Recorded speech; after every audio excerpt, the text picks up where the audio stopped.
Hello everyone, welcome back to our channel. मेरी पूरी cook squad family स्वस्थ रहें, सुरक्षित रहें और खूब खुश रहें, बस यही मेरी अभिलाषा है। और आज है थर्सडे, मार्गशीर्ष महीने का दूसरा गुरुवार। तो पूजा भी करती हूँ मैं। और रात के खाने में क्या बनाऊंगी वही जो इन दोनों का खाना हो जाएगा, गुप्ता जी और शुभम का। और मैं प्रसाद के लिए खीर बनाऊंगी। इस व्रत में एक टाइम सुबह व्रत रहता है, रात के समय में अन्न और नमक दोनों ही खाते हैं। ऐसा ही व्रत शुरू किया था, जैसे शुरू करते हैं वैसे ही करते हैं। और हमारी बिल्डिंग में जितने भी लोग व्रत रखते हैं ये ऐसे ही करते हैं। रात के समय में पूरा खाने में जो भी आप बनाओ, दाल रोटी सब्जी पूरी भाजी, जो भी घर में खाना बनता है वो सादा सिंपल पूजा है। और वैसा ही नैवेद्य खाना होता है और फिर खाना होता है। फिर खाना ना खाना वो आपकी चॉइस है, लेकिन खाते हैं। इसीलिए इसमें चावल की खीर बनती है, यानी कि अन्न खा सकते हैं। और कुछ नमकीन भी उसमें भोग में लगाते हैं, तो नमक भी खाते हैं एक टाइम रात में। तो बस मैं वही बनाऊंगी, बस ये है कि भोग के हिसाब से बनाऊंगी। तो सोच रही हूँ क्या बनाऊं, वही शुभम से पूछ रही हूँ तुम लोगों को क्या खाना है वैसा बनाऊं। तो मैं बना रही हूँ पराठे, और मैं बनाऊंगी ब्रोकली का पराठा। ब्रोकली को गर्म पानी में नमक डाल करके मैंने करीब आधा घंटे के लिए रख दिया था, अभी शाम को ही। क्योंकि मुझे अभी एक दिन मैंने यूज की थी ब्रोकली, तो किसी ने बताया था कि तो गुनगुने पानी में रखना चाहिए, क्योंकि इतनी हरी हरी होती है ना, उसके अंदर कीड़े छुपे होते हैं ग्रीन कलर के, जो कि हमें दिखते नहीं है। इसलिए तो गर्म पानी में रखना बहुत जरूरी है। मुझे भी ये बात बहुत सही लगी, तो मैंने सोचा आप सबके साथ शेयर करूं। नमक डाल के पानी में थोड़ी देर के लिए छोड़ दो ब्रोकली को, उसके बाद निकालो। वैसे गोभी में भी यही चीज फॉलो करते हैं, क्योंकि उसमें भी ग्रीन कलर के बारीक से कीड़े होते हैं। गोभी में फिर भी दिखाई दे जाते हैं, क्योंकि गोभी होती है गोरी सुंदर और ये इतनी ग्रीन होती है कि ग्रीन में ग्रीन कलर दिखाई नहीं देता है ना कीड़े का, इस वजह से। तो मैं इसको काट करके चॉपर से एकदम फाइन चॉप कर ले रही हूँ। फिर हम इसको भूनेंगे मसाले को, और ब्रोकली के साथ मैं पनीर भी मिक्स करूंगी, जिससे उसका टेस्ट थोड़ा बढ़ जाए। जैसे पनीर पराठे खाने में बच्चों को ज्यादा पसंद रहता है ना, इसीलिए। तो पूरा वो गोभी का, क्योंकि मैं फर्स्ट टाइम बना रही हूँ ब्रोकली पराठा, तो मुझे ऐसा लगा कि पता नहीं शुभम को भी उसका टेस्ट का पराठे में कैसा आएगा। वैसे गोभी के पराठे में हमेशा बनाती हूँ, बट ब्रोकली पराठा भी आज पहली बार बन रहा है। Alexa, good morning. Good morning and welcome December. With the new year just days away, I am taking stock of my resolutions for this year. If you want to साबूदाना मैंने रात में भिगो के रखा था ना, साबूदाने की खिचड़ी बनानी है शुभम के नाश्ते के लिए। साबूदाना भिगोने के लिए ना ज्यादा पानी नहीं डालना चाहिए, गीला नहीं रहना चाहिए, इसी तरीके से खिला खिला बिखरा बिखरा होना चाहिए। कढ़ाई में घी डालेंगे। ये साबूदाना घी में भी बहुत अच्छा लगता है, और आप चाहो तो तेल में बना सकते हैं। थोड़े से शेंगदाने पहले भून लेंगे।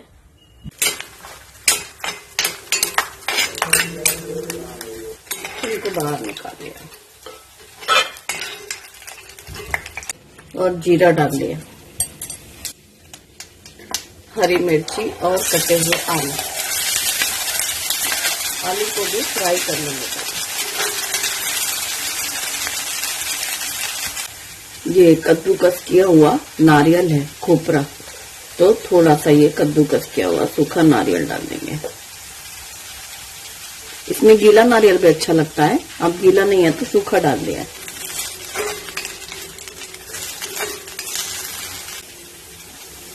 और इसमें नमक डाल दिया। अब ये साबूदाना डाल दिया, इसको लगातार ऐसे मिक्स करके भून लेंगे। डाल दिया। ये थोड़ा सा भुना हुआ मूंगफली का पाउडर डालेंगे और इसे डाल के मिक्स करेंगे। मूंगफली दाना मिक्स कर देंगे। अब ये देखो एकदम खिला खिला बिखरा बिखरा बनता है। और भुने हुए मूंगफली का जो पाउडर डाला ना, वो पूरा अच्छे से मिक्स कर लिया। तो ये है साबूदाने की खिली खिली खिचड़ी, एक नॉन स्टिकी एकदम। शुभम को बहुत पसंद है ये। धीमी आंच करके ना मैं इसको थोड़ी देर ऐसे ही मिक्स करती रहती हूँ, और इसको थोड़ी देर भूनते हैं, मतलब साबूदाना जो एकदम ट्रांसपेरेंट सा हो जाए, दाना दाना। ये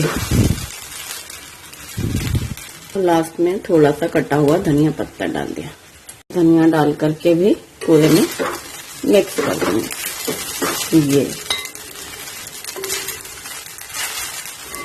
इसमें ना 1 चम्मच चीनी भी डालेंगे, थोड़ा सा हल्का सा मीठापन आएगा, ज्यादा नहीं। चीनी डाल के पूरे को मिक्स कर देंगे और साबूदाने की खिचड़ी हमारी रेडी है। ये हम यहाँ पर गैस बंद कर देंगे। परफेक्ट देखो एकदम, है ना। बस अभी जब तक मैं उसका दूध बनाती हूँ तो कुछ मिनट के लिए ढक दिया। और ये शुभम का नाश्ता तैयार। और ये गुप्ता जी के लिए नाश्ता, वो चाय और ये साबूदाने की खिचड़ी खाएंगे। अब शुभम का टिफिन पैक करती हूँ और इनके लिए चाय रखती हूँ। गुप्ता जी चाय और ये लेंगे और फिर शुभम को छोड़ते हुए ड्यूटी निकल जाएंगे। फिर मैं शुभम को लेने जाऊंगी।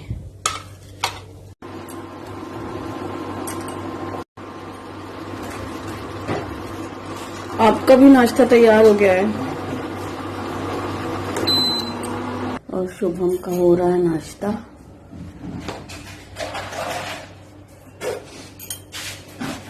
शुभम वही दीवार में बैठ के सुबह सुबह नाश्ता करते हैं। गुप्ता जी के लिए चाय और ये गर्मा गर्म अदरक वाली चाय और साबूदाने की खिचड़ी, ये हो गया उनके लिए नाश्ता।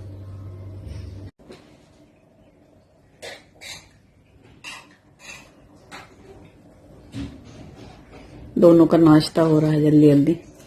उनकी ट्रेन है गुप्ता जी की, तो जल्दी कह रहे हैं शुभम को।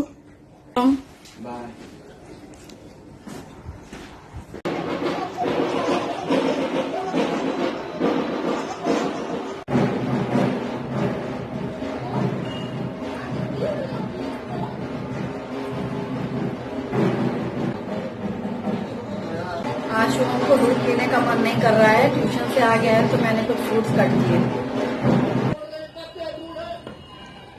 शुभम का यही शाम का टाइम है नाश्ते का। आज शुभम ने दूध नहीं लिया ना, तो शुभम का देखा ही था आप लोगों ने। पापा उसके छोड़ने गए, वहीं से वहीं ड्यूटी निकल गए और अभी तक आए नहीं हैं। 6:30 हो रहा है, आएंगे वही 7 बजे के बाद। फिर शुभम को लेने मैं गई थी दोपहर में। अगर उनको सुबह उसी टाइम पे निकलना होता है शुभम के टाइम पे ट्रेन से, तो फिर वो शुभम को स्कूल ड्रॉप कर देते हैं, फिर मैं उसको पिक करने चली जाती हूँ।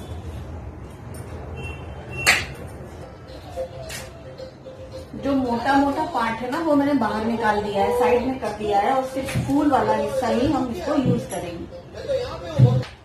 इलेक्ट्रिक चॉपर में एकदम फाइन चॉप हो जाएगा, या फिर आप उसे कद्दूकस कर सकते हो। एकदम फाइन हो गया। ताजा हरा धनिया, हरी मिर्ची और थोड़ी सी अदरक कद्दूकस किया है मैंने। और ये पनीर, इसे मैं ग्रेट कर ले रही हूँ।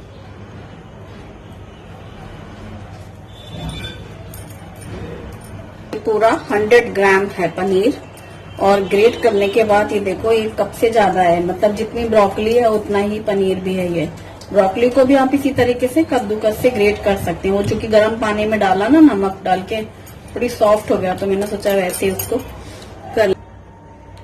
ये अब इसको हम भून लेते हैं। अब इसको भूनने के लिए हम घी डाल रहे हैं कढ़ाई पे। आप घी या तेल जो पसंद करते हैं वो डाल सकते हैं। इसमें हम जीरा डालेंगे, अदरक और हरी मिर्ची पाउडर डालेंगे, थोड़ा सा धनिया पाउडर, लाल मिर्ची, गरम मसाला डालेंगे और ये ब्रोकली डालेंगे। नमक डाल देंगे स्वाद के अनुसार और फिर इन्हें भून लेंगे। जब पानी से निकाला है ना तो उसका पूरा पानी झड़ जाना चाहिए, मतलब इसमें पानी नहीं रहे ना। मैंने थोड़ी देर पहले ही निकाल लिया था गर्म पानी से। इसमें हम थोड़ा जीरा पाउडर भी डालेंगे, ये भुने जीरे का पाउडर है ना। आमचूर पाउडर भी डाल देंगे बहुत ज्यादा देर पकाने की जरूरत नहीं, क्योंकि हमने उसको जब अभी गर्म पानी में उसको साफ किया है ना, तब भी वो नरम है। और हल्का सा भी भून लेंगे। इसे कुछ मिनट के लिए ढक देंगे। आज तो दूध वाले भैया भी अभी दूध लेके आए हैं, तभी दूध रख रही हूँ बॉईल करने को। 6:45 हो रहा है और अभी दूध आया, वरना पहले से मुझे खीर रखनी थी, बाद में मैं बनाती थी। लेकिन अभी दूध आ ही नहीं रहे थे दूध वाले भैया, तो मुझे लगा क्या करूं, बासी दूध था फ्रिज में, तो मैंने सोचा ताजा दूध आ जाए। तो अभी इसको बॉईल करने रखती हूँ।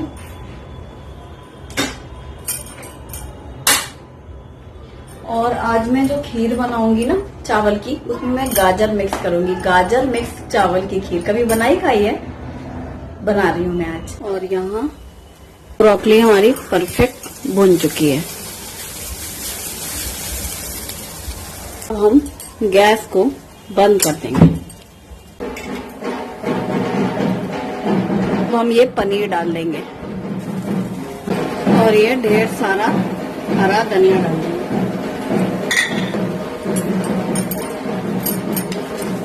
और ये मिक्स कर, खीर को प्रॉपर अच्छे से मिक्स कर लिया।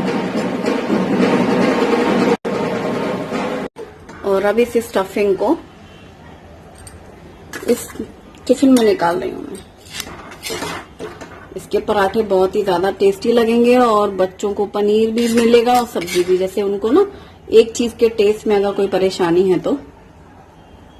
और इसमें मसाले बिल्कुल कम ही डाले मैंने, मतलब आधा आधा चम्मच ऐसे जरा जरा से, ताकि पूरा टेस्ट आना चाहिए पनीर का। और इसलिए कच्चा पनीर लास्ट में मिक्स किया, उसको भूनने की कोई जरूरत नहीं, फ्रेश है वो गरम कढ़ाई में ही सब अच्छे से परफेक्ट मिक्स हो गया। तो ये स्टफिंग तैयार हो गई है।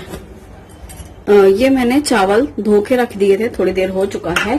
और ये गाजर को मैं ग्रेट कर लूंगी। तो ये गाजर और चावल मिक्स करेंगे। परफेक्ट। पहले मैंने धुल लिया था इस जार को, क्योंकि मैंने गोभी की थी ना, साफ करने के बाद ही इसमें गाजर किया है। अभी कढ़ाई भी मैंने धुल करके ही रखी है गैस पर। और इसमें भी हम घी ही डालेंगे, तो थोड़ा सा हम घी डालेंगे कढ़ाई में। और घी गर्म होने के बाद हम डालेंगे गाजर डाल के हम पहले भून लेंगे घी में।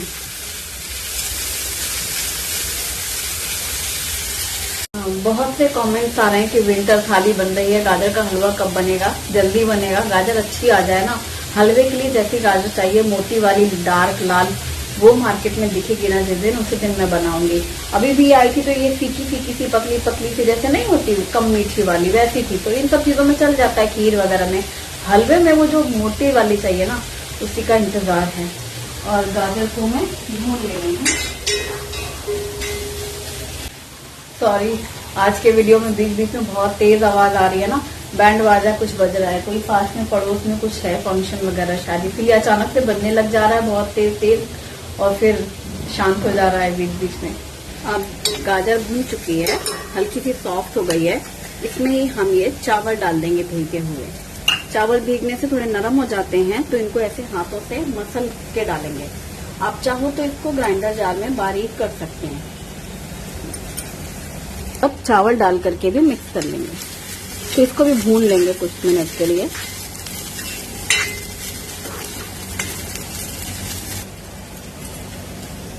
और अब इसमें दूध डाल देंगे।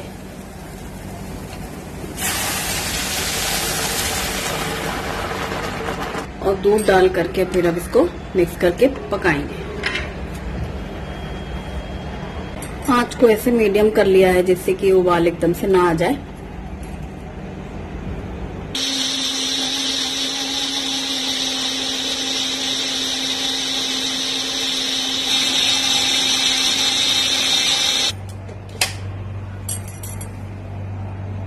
और पराठे के लिए मैंने दही वाली चटनी बनाई है। दही वाली चटनी हरी धनिया वाली, जो मैं रेसिपी शेयर कर चुकी हूँ, वही बनाई है। अच्छी लगेगी उसके साथ।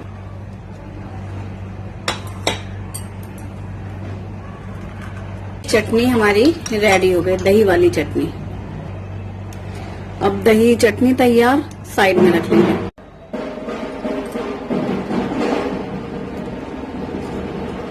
अब इसमें हम चीनी डालेंगे। खीर में और चीनी डाल के भी पका लेंगे।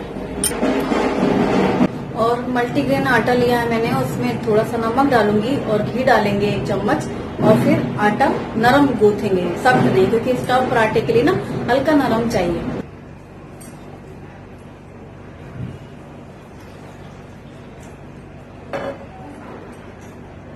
और ये ड्राई फ्रूट्स, काजू, बादाम, किशमिश और ये चिरौंजी, ब्लैक रेजिन, येलो रेजिन। अब खीर हमारी ऑलमोस्ट पक चुकी है, तो हम ये ड्राई फ्रूट्स इसमें डाल लेंगे।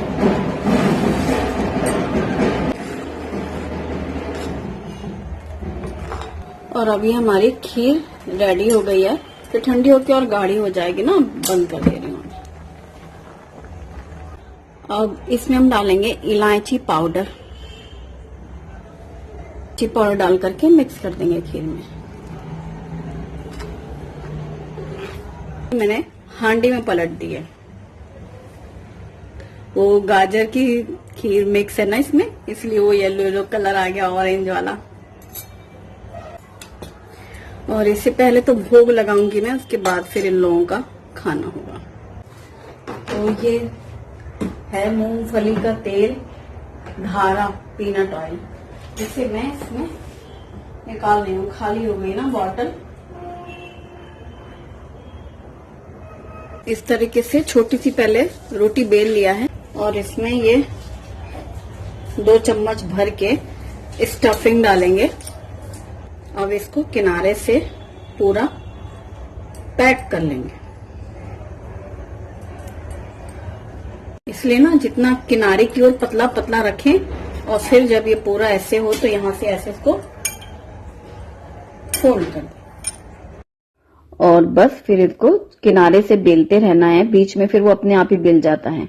स्टफ पराठे मूली के, गोभी के, आलू के, बथुआ के भी स्टफ पराठे बनते हैं, और आज बनी है ब्रोकली का। बस इसी तरीके से जितने भी बॉल्स बना लिए हैं मैंने, सब में इस तरीके से फिलिंग पैक करके बेल करके दोनों ही साइड से अच्छे से सेकना है। स्टफ पराठे अगर थोड़े मोटे मोटे बने तो वो अच्छा फूलता है, और चूंकि मैं पतले ही बेलती हूँ, जैसे स्टफ पराठा है लेकिन फिर भी मैं इसको पतला ही बेलती हूँ, मेरी आदत में भी है, पसंद है मुझे। क्योंकि जो मोटे पराठे जैसे ज्यादा भारी हो गए ना, हल्के मोटे, वो उसी समय तवे से निकले गरम, तब तो वो अच्छे लगते हैं। वो ठंडे हो जाते हैं तो फिर वो अच्छे नहीं लगते। तो जैसे अभी खट्टे बना के रखना है ना, पतले नरम रहते हैं, सॉफ्ट एकदम, और सिकता भी बढ़िया अच्छा सा है। मतलब ऐसे मोटा मोटा ये रहता है कि बाहर से बस सिकता है, फिर कई बार अंदर से उतना अच्छा नहीं लगता खाने में।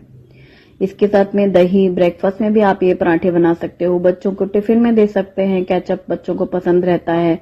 और स्टफ पराठे तो सब्जी खिलाने का मुझे लगता है विंटर सीजन में सबसे बेस्ट टाइम होता है बच्चों को आदत डालने की सब्जी के लिए, क्योंकि उनको सब्जी नहीं भी खाते हैं ना, तो स्टफ कर सकते हैं। जो सब्जी वो नहीं खाते हैं उसको ही भर लो, पराठे बना लो। अब सारे पराठे बना करके मैंने कैसरोल में रख दिया है, रसोई साफ कर ली है, और पहले तो पूजा के लिए प्लेट लगाई और नैवेद्य लगाना है। उसके बाद फिर आरती करके इन लोगों को भी थाली लगाऊंगी। तो वही जैसा हर गुरुवार को रहता है, तो जो भी भोग प्रसाद बनता है, भोग प्रसाद लगाना। सुबह ही पूजा कर ली थी मैंने, आज आरती वगैरह बस शाम को सिर्फ आरती थी, सुबह ही कथा और पूजा पूरी सुबह नहाने के बाद। और फिर अभी एक टाइम वही शाम की जैसे दिया बत्ती रहता है वैसा, और नैवेद्य लगाना। और आज से हमारे स्वामी समर्थ केंद्र में पारायण भी शुरू है। सप्ताह होता है 7 दिन का, वो दिखाऊंगी मैं आपको आगे वीडियो में, और वो जरूर देखिएगा, आपको भी दर्शन होंगे। और ये दही वाली चटनी तो भाई बहुत ज्यादा पसंद आई इन लोगों को, पराठों के साथ कह रहे हैं चटनी बहुत अच्छी लग रही है। हरा धनिया, अदरक, हरी मिर्ची, थोड़ा सा करी पत्ता डाला था और दही डाल दी है, तो वो दही वाली चटनी जो ये समोसे कचौरी में भी बहुत बढ़िया लगती है। और खीर तो ये लोग बाद में खाएंगे, पहले पराठे और ये खाएंगे, तो मैंने रख दी इसलिए कि पहले प्रसाद खीर चख लो, फिर खाना खा लो, बाद में खीर खाना। ये ब्रोकली स्टफ पराठा इन लोगों को काफी अच्छा लग रहा है। शुभम ने तो फर्स्ट बाइट खाते ही बोला कि ये तो मंचूरियन पराठा लग रहा है। फिर मैंने उसको बताया कि इसमें ब्रोकली की वजह से टेस्ट चेंज हुआ, लेकिन उसे ये पता था पनीर का पराठा बनाने वाली है मम्मी, तो कह रहा पनीर भी मिक्स है इसमें। हाँ, दोनों मिक्स कर दिया मम्मी ने आज। विंटर सीजन में मुझे लगता है रात की रसोई में सबसे बढ़िया चीज होती है पराठे वगैरह बनाना, क्योंकि ना वो बनाने में काम भी कम रहता है, समय कम लगता है और जल्दी से रसोई निपट जाती है और क्लीनिंग करने में भी ज्यादा दिक्कत नहीं होती, बर्तन वगैरह ज्यादा नहीं निकलते। और अब हम लोग जा रहे हैं स्वामी समर्थ केंद्र। आज थर्सडे 1 दिसंबर, आज से पारायण शुरू है। आज का पहला दिन है पारायण का, तो केंद्र में जा रहे हैं हम तीनों लोग। शुभम है।